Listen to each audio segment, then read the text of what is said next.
안녕하세요. 함께행보원교회 정유한 목사입니다. 11월 13일 아침 기도회 시작하겠습니다. 사사기 6장 11절에서 24절의 말씀입니다. 주님의 천사가 아비에셀 사람 요아스의 땅 오브라에 있는 상수리 나무 아래에 와서 앉았다. 그때 요아스의 아들 기드온은 미디안 사람들에게 들키지 않으려고 포도주 틀에서 몰래 미리삭을 타작하고 있었다. 주님의 천사가 그에게 나타나서 힘센 장사야, 주님께서 너와 함께 계신다 하고 말하였다. 그러자 기드온이 그에게 되물었다. 감히 여쭙습니다만 주님께서 우리와 함께 계신다면 어째서 우리가 이 모든 어려움을 겪습니까? 우리 조상이 우리에게 주님께서 놀라운 기적을 일으키시어 우리 백성을 이집트에서 인도해 내셨다고 말하였는데 그 모든 기적들이 다 어디에 있단 말입니까? 지금은 주님께서 우리를 버리시기까지 하셔서 우리가 미디안 사람의 손아귀에 넘어가고 말았습니다. 그러자 주님께서 그를 바라보시며 말씀하셨다. 너에게 있는 그 힘을 가지고 가서 이스라엘을 미디안의 손에서 구하여라. 내가 친히 너를 보낸다.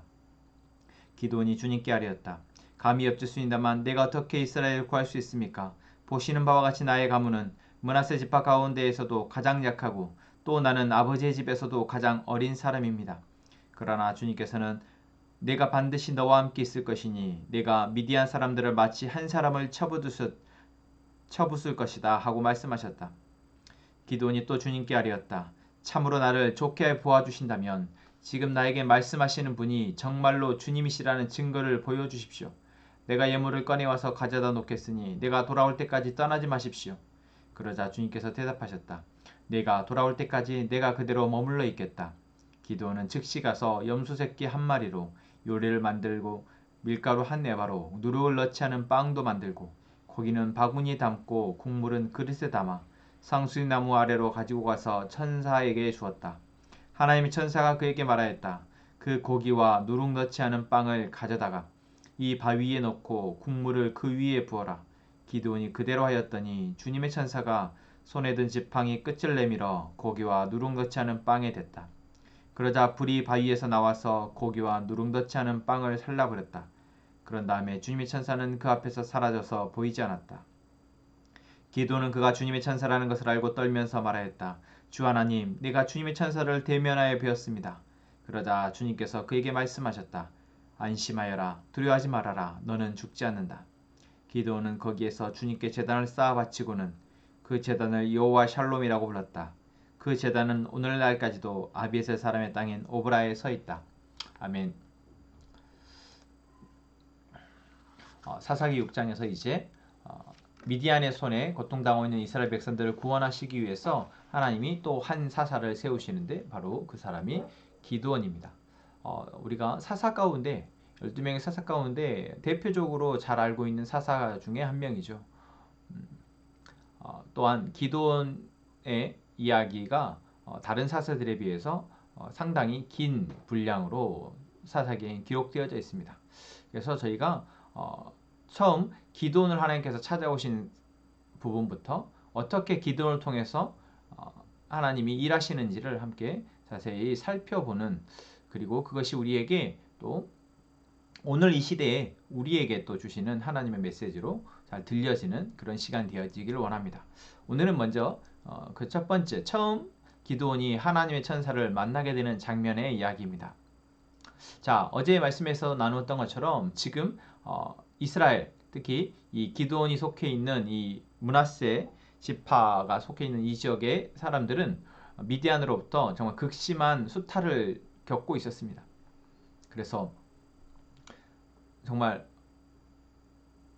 생활하기가 너무나도 버겁고 이렇게 해서 살 수가 있겠나 싶을 정도로 그들은 고통을 받고 있었고, 그때 하나님은 그들이 하나님께 부르짖는 소리를 들으시고 이제 구원하시기로 작정하시죠. 자, 그리고 하나님은 그 작정의 실행을 바로 이 기드온이라는 한 사람을 찾아오시는 것으로 하십니다. 하나님이 주님의 천사를 기드온에게 보냅니다. 그때 기드온은 무엇을 하고 있습니까? 포도주 틀에서 타작을 하고 있습니다. 저희도 시골에서는 이렇게 예전에는 타작기를 통해서 정말 그 타작을 하는 모습들을 많이 봤는데 지금은 대부분 그렇게 하지 않죠. 네, 이때에도 곡식을 수수해서 이제 그것을 타작을 하는데 그것을 숨겨서 소리도 나지 않게 조용히 타작을 하고 있는 이런 기드온의 모습을 보면서 그때 이들의 어떤 이스라엘 백성들의 그 삶이 정말 힘들었겠구나. 내가 먹을 음식조차도 마음껏 추수하지 못하고 그것을 타작하지 못할 만큼 다 뺏길 것을 두려워서 숨어서 이렇게 하고 있는 만큼 힘들었다라는 것을 우리는 보게 됩니다. 또한 기드온이 뒤에 대화에서도 나오지만 참 소심하고 소심한 사람이다라는 것을 또한 알 수 있죠. 겁이 많고 두려움이 많은 사람이다라는 것. 그래서 우리는 이 기드온을 찾아오신 하나님을 보면서 어떻게 하나님은 이러한 사람을 사서로 쓰실까 생각하게 됩니다. 처음 사사가 기억나십니까? 바로 온니엘 사사였습니다. 온니엘은 자기 가족들과 함께 전장에서 정말 정복전쟁에 열심히 참여하고 또 선봉에 설 만큼 용감한 그런 장군과 같은 사람이었습니다. 또한 에훗도 그렇게 용감하게 혼자서 적진에 들어가서 적의 왕의 목을 베을 만큼 용감한 사람이었죠. 그리고 드보라와 또 바락 역시도 그들의 역할 가운데에서 드보라는 사사로서의 역할을 성실하게 또한 담대하게 감당할 만큼의 믿음의 배포가 있는 사람이었고 바락 역시도 드보라의 말을 듣고 자기가 나서서 모든 백성들을 소집을 하고 앞장서서 싸울 때 망설이지 않을 만큼 드보라와 함께 가면 내가 싸울 수 있습니다라고 그렇게 자신할 만큼 그 정도의 역량이 있는 사람이었습니다. 그런데 오늘 나오게 되는 이 기드온은 전혀 그런 사람이 아닙니다. 어쩌면 소심하고 또 의기소침해 있는 그런 상태에 있는 사람입니다. 그리고 자기 스스로에 대해서도 정말 과소평가, 본인 스스로에 대해서 너무나도 낮게 평가하고 있는 그러한 사람입니다. 그리고 이것이 본인의 기질이기도 하지만 또한 자기가 처해 있는 상황이 그렇게 생각할 수밖에 없는 상황인 것이죠. 나라적 상황이 그렇고 자기 가정의 상황이 그러했습니다. 그렇기에 무엇이든지 뭐가 내가 뜻대로 잘 되어지고 내가 하는 일이 내 능력으로 뭔가 되어질 때 사실 자신감을 갖고 우리가 좀 더 담대하게 일을 해나갈 텐데 지금 나라적으로도 가정적으로도 그럴 수 없는 상황이기 때문에 더더욱 기드온은 정말 의기시침해 있고 또 어쩌면 무기력해 보이는 그런 상황입니다. 이것이 기드온의 상황이라면 하나님은 왜 기드온을 찾아오시냐라는 것이죠. 기드온이 필요해서일까요? 이 이스라엘에 기드온만한 사람이 없어서일까요? 아니요. 저는 그렇게 보지 않습니다. 기드온과 같은 사람은 이 이스라엘에 너무나도 많았을 것입니다. 아니 어쩌면 대부분이 기드온과 같이 이 현재 이스라엘에 처한 상황 속에서 자신의 상황 속에서 무기력하게 살아가고 있었을 것입니다. 또한 이 천사가 와서 힘센 장사야 주님께서 너와 함께 하신다라고 이야기했을 때 이 기드온이 바로 그 말에 맞받아치는 말이 무엇이었습니까? 감히 여쭙습니다만 주님께서 우리와 함께 계시다면 어째서 우리가 이 모든 어려움을 겪습니까? 우리 조상이 우리에게 주님께서 놀라운 기적을 일으키시어 우리 백성을 이집트에서 인도해 내셨다고 말하였는데 그 모든 기적들이 다 어디에 있단 말입니까? 지금은 주님께서 우리를 버리시기까지 하셔서 우리가 미디안의 사람의 손아귀에 넘어가고 말았습니다. 라고 말하고 있는 것을 볼 때 무기력한 자신의 삶에 대해서 정말 악만 남은, 그래서 누군가가 건드리면 폭발할 수밖에 없는, 마침 하나님의 대행자, 하나님의 천사라고 말하는 사람이 와서 하나님 천사인지는 몰랐겠지만 하나님의 이야기, 하나님의 용사라라고 말하는 그 말을 듣자마자 자기 안에 쌓여있던 울분과 원망과 불평이 쏟아져 나오는 것이죠. 하나님이 우리와 함께 하셨다라고 우리의 조상들은 우리에게 얘기했는데 왜 지금 우리는 이렇게 고통받아야 합니까? 하나님은 도대체 뭐 하시는 것입니까? 하나님은 나에게 일하시기는 하십니까? 라고 기드온은 쏟아내고 있습니다. 무기력한 자신의 삶에서 처해 있었고 또한 거기에 원망과 불평이 그래서 누구를 향해서 이 문제에 대해서 나의 상황에 대해서 누구에게든 책임을 돌리고자 하는 그런 마음이 그리고 그것이 하나님이라면 더더욱이나 전지전능하신 하나님이 어떻게 나를 이렇게 내버려 둘 수 있냐라고 하나님을 향해서 원망할 수밖에 없는 상황이 바로 기드온의 상황이었습니다. 여러분 어쩌면 우리에도 이런 모습이 있습니다.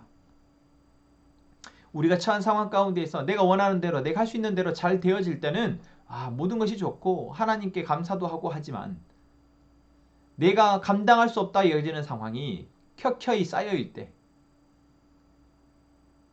도저히 내 힘으로 해결되지 않고 누구도 나를 도와주지 않는 것 같고 정말 이런 상황이 짜증만 나고 너무 힘겹고 화만 남을 때, 악만 남을 때 우리도 그런 상황들을 겪게 됩니다.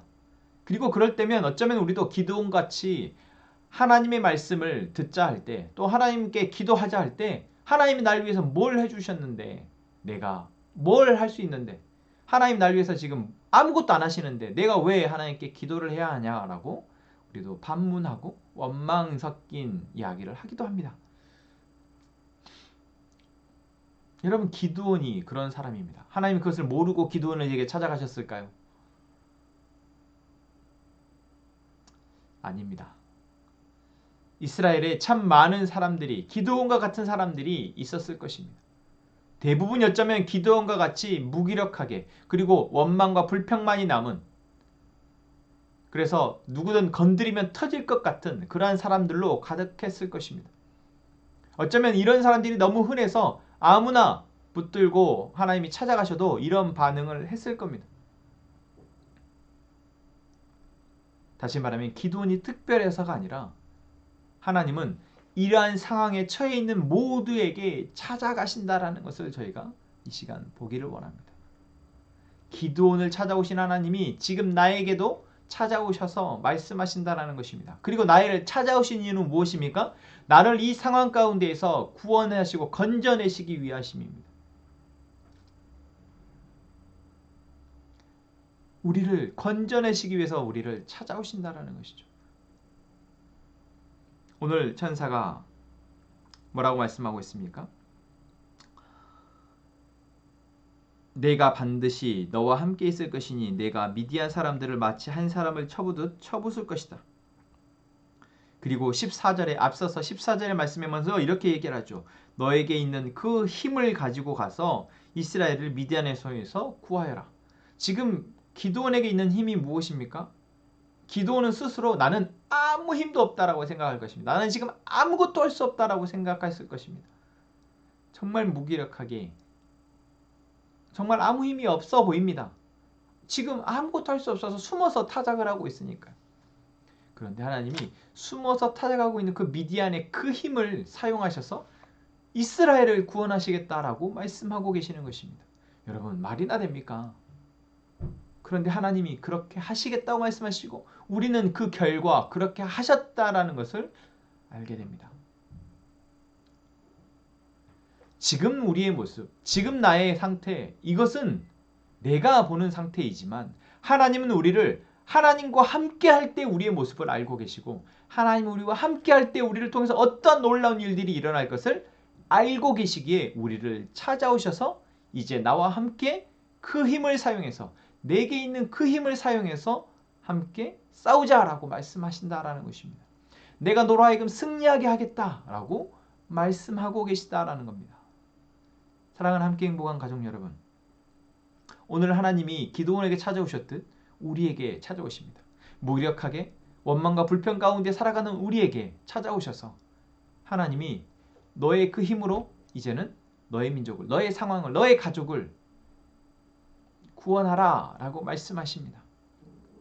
여러분 그 말씀에 어떻게 반응하시겠습니까? 기드온은 처음에는 원망과 불평만 섞여서 투정 섞인 말로 나는 할 수 없습니다. 나는 가장 작은 자입니다. 라고 대꾸를 합니다. 하지만 천사가 계속해서 하나님 너와 함께 하시겠다. 너를 통해서 일하실 것이다. 말씀하실 때 두 번, 세 번 재차 말씀하실 때 기드온은 그러면 내가 당신이 나와 함께 하시기를 원하신다면 내가 당신에게 대접할 수 있도록 허락해 주십시오. 라고 이야기합니다. 여러분 이것이 무엇일까요? 바로 원망과 불평, 무기력에 속해 있던 사람이 하나님 편으로 한 걸음 내딛는 것입니다.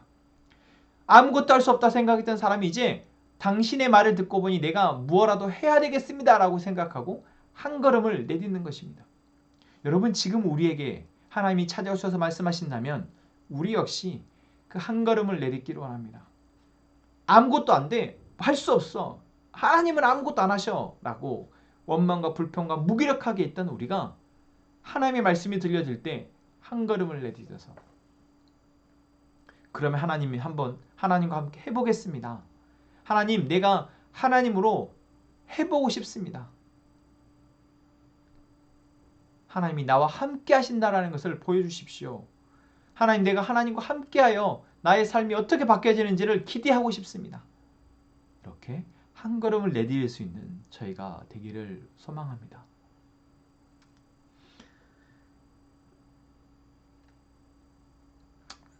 오늘 이 시간 우리 함께 찬양하면서 기도하겠습니다.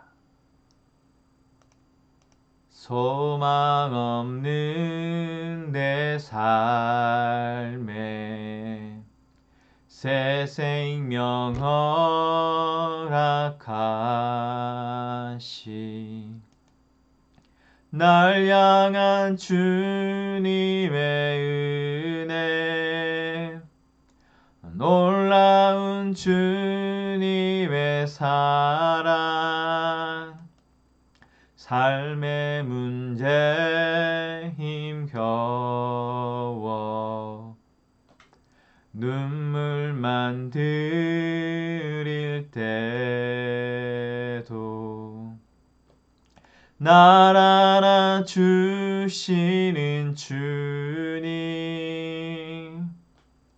한없는 주님의 사랑 나 찬양하네 나의 믿음 주께 드려 나의 삶이 주를